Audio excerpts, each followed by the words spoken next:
Hello guys, welcome back to another session. And आज हम करेंगे फिर से कल के लिए मार्केट एनालिसिस। आज है 12 अगस्त। तो सबसे पहले 11 अगस्त को मैंने आपको बताया था कि डेटा जो है वो काफ़ी ज़्यादा बेयरिश है, बट बिकॉज एफआईआई की नेट लॉन्ग पोजीशन काफ़ी नीचे आ चुकी है, ओनली 63%। तो there is a big chance कि मार्केट जो है बेयरिश ना जाने की जगह बुलिश चली जाए, गैप अप खुल के फ्लैट हो जाए। इस तरीके की दो पॉसिबिलिटीज मैंने आपको बताई थी। एंड मार्केट वही हुआ है, थोड़ा सा गैप अप खुली 30-40 पॉइंट। एंड उसके बाद मार्केट ने ये गैप को यहाँ पे क्लोज किया थर्ड एंड फिफ्थ कैंडल में। एंड कंप्लीटली मार्केट उसके बाद अप रही। इन टर्म्स ऑफ पॉइंट्स कोई बहुत ज्यादा अप नहीं थी market, it was only around 100 points, that is around 0.6-0.7%। So not very volatile और समथिंग, कंटिन्यूस स्ट्रेट। कोई विक्स के अंदर बहुत ज्यादा अप एंड डाउन पूरे दिन में आज कुछ नहीं हुआ। FII have simply increased their net long position। वो अब हमें यहाँ पे भी दिख रहा है कि 66% पे ये पोजीशन अब आ चुकी है। एंड FII का नेट इंडेक्स लॉन्ग जो होता है फ्यूचर्स के अंदर, that has increased from 1.71 to 1.98। उसके अलावा OI का डेटा, क्योंकि आज वीकली एक्सपायरी कंप्लीट हुई थी, तो वो सब डेटा आज हमें नहीं मिलता है प्रॉपर। तो उससे कोई भी एक क्या बोलते हैं, एक अजम्पशन लेना या एक व्यू बनाना थोड़ा मुश्किल होता है आज के लिए।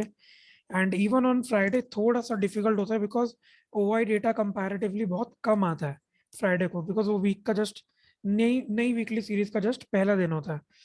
बट स्टिल अगर हम देखें तो फ्यूचर के अंदर लॉन्ग किया गया है। एंड बेसिस दैट, क्योंकि आज पहला ही दिन था जब FII ने अपनी नेट लॉन्ग इंक्रीज करने की कोशिश करी है, तो हमें दो सिग्नल मिल रहे हैं विच आर बोथ बुलिश। एक हो गया फ्यूचर के अंदर ये जो इंक्रीमेंट आया है, and second is net FII की जो लॉन्ग पोजीशन होती है, वो जनरली ऐसा नहीं होता कि एक दिन बढ़ेगी सेकंड डे गिर जाएगी।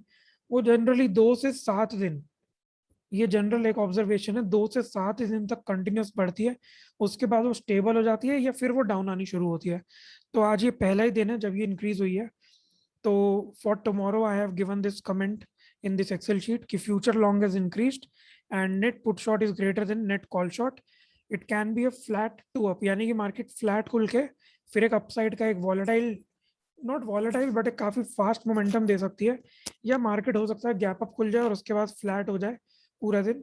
मतलब वो बेसिकली जो भी गैप के साथ ओपन हो ना, उसको पूरा दिन मेंटेन कर जाए। तो ये दो पॉसिबिलिटीज हैं।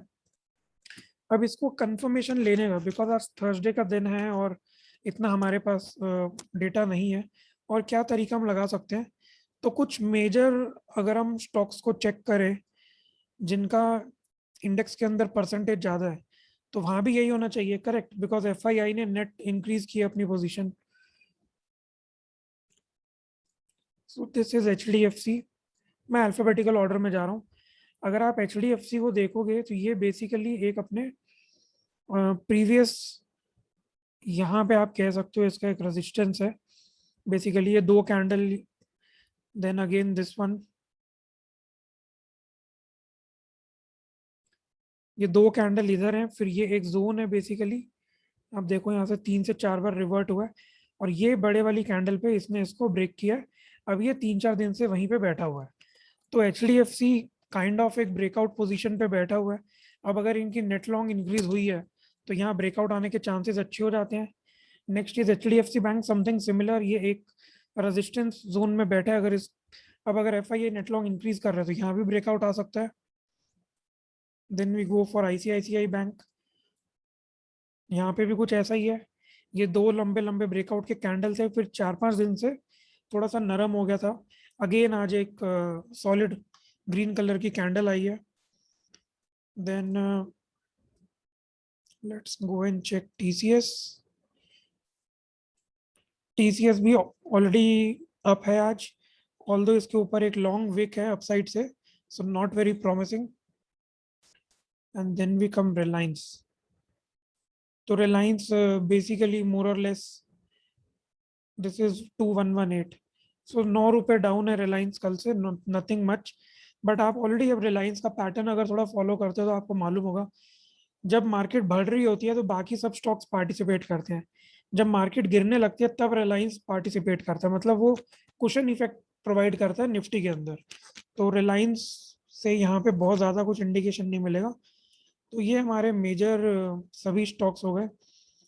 कोटक बैंक अगेन, ये वाला कैंडल आप देखो, डे हाई पे ऑलमोस्ट क्लोज हुआ है। तो काफी सारे सिंबल्स हैं यहाँ पे, मतलब इंडिकेशंस आ रहे हैं कि कल एक अप डे हो सकता है। सो दैट इज इट। अब हम देखते हैं कल का दिन कैसे रहता है। बट आज के लिए जो मैंने आपको बताया था वो भी ठीक रहा, परसों जो मैंने आपको बताया था वो भी ठीक रहा था। तो होपफुली कल का दिन एक पॉजिटिव है, इसको ध्यान में रख कर ट्रेड करिएगा। अगर कोई भी डिप मिलता है तो पुट्स को एक स्टॉप लॉस के साथ आप शॉर्ट कर सकते हो, या फिर पुट बाय करके फ्यूचर को लॉन्ग कर सकते हो। So that is it for today, मिलते हैं अगले दिन। Bye bye.